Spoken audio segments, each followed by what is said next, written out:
revue de presse.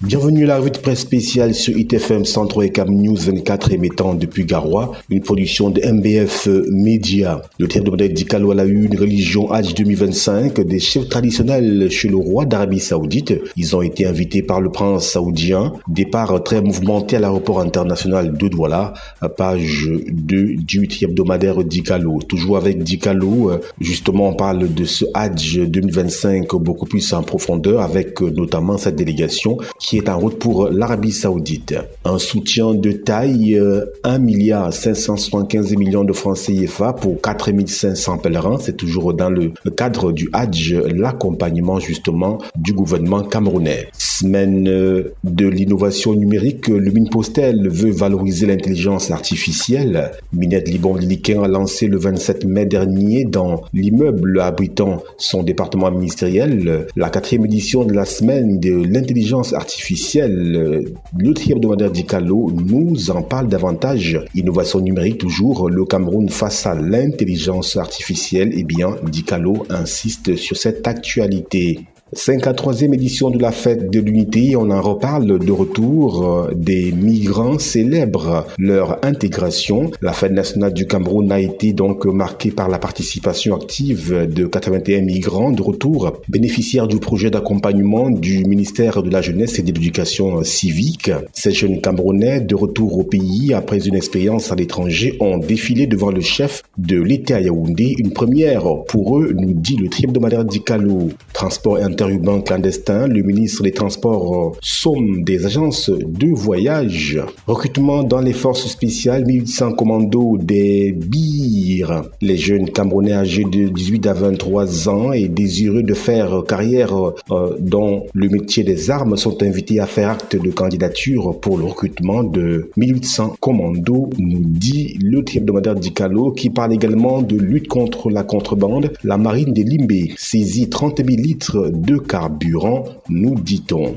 Projets et programmes gouvernementaux, 10 jours d'autopsie pour 39 ministères. Le comité interministériel d'examen des programmes est en conclave depuis le lundi 26 mai 2025 à Yaoundé. Le ministère des Finances veut identifier les gouffres à sous, nous dit-on dans ce journal. Cameroun-Algérie, un accord agricole signé à Alger. Le ministre de l'Agriculture et du Développement rural, Gabriel Bayrobé, prend part au Salon international de l'agriculture, de l'élevage et de l'agro-industrie qui se déroule du 26 au 29 mai 2025 à Alger, en Algérie. Ministère des Finances, retraités temporaires appelés à déguerpir. Il s'agit d'une opération coup de poing menée par le ministre des Finances, Lupol Motazé, qui rappelle à l'ordre tous les retraités temporaires. Suspension des financements américains, Manaouda Malachi veut limiter les dégâts. Il n'est plus un secret pour personne que la suspension des financements américains décidée en début d'année par l'administration de Donald Trump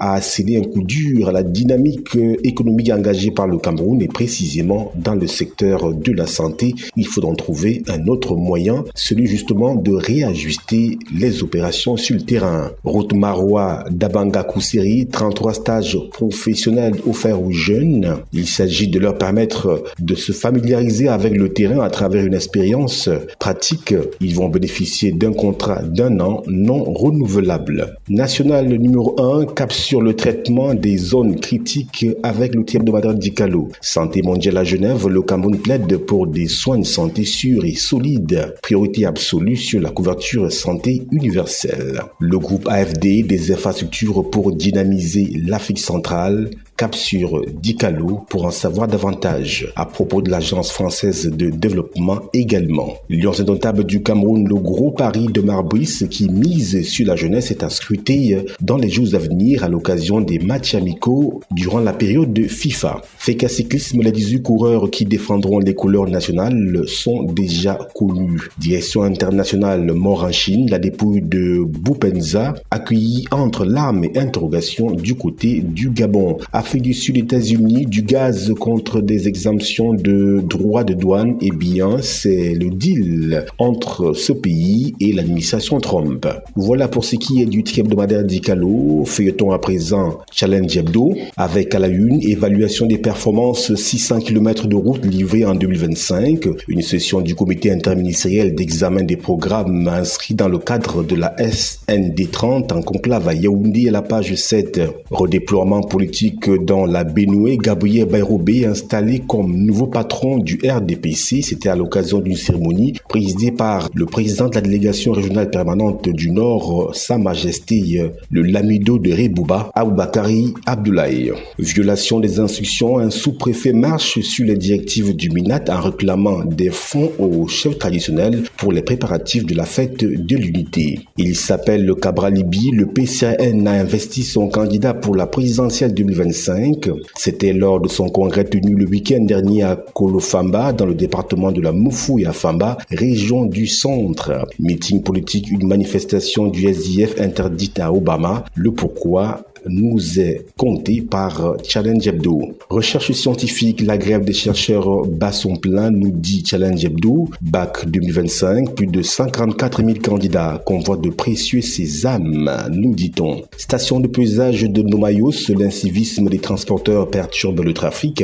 Cet état de fait est à l'origine d'un accident survenu le 23 avril 2025 et ayant causé la perturbation du trafic. Le ministre des Travaux publics Emmanuel Ngadjoumessi Messi a de ce fait effectué ce 26 mai 2025 une descente à la station de pesage de Nomayos dans le but de s'enquérir de la situation et d'instruire par la même occasion des mesures visant à fluidifier le trafic dans la zone. Eh bien, Challenge Hebdo nous dit tout, mais également nous parle du terminal à bois du PAD qui est un nouveau DG. Il s'agit bien évidemment d'une dame, Solange Flore Yango, qui succède à Jean-Luc Païs. Commerce international, le directeur de l'OMC en visite au Cameroun. Eh bien, le contenu des échanges nous est livré par Challenge Hebdo. Barrage de Kikok, le décret qui lance définitivement les travaux. Il s'agit du décret du président Paul Biya qui réquisitionne 530 hectares de terrain pour le projet de construction et d'aménagement de cet important ouvrage.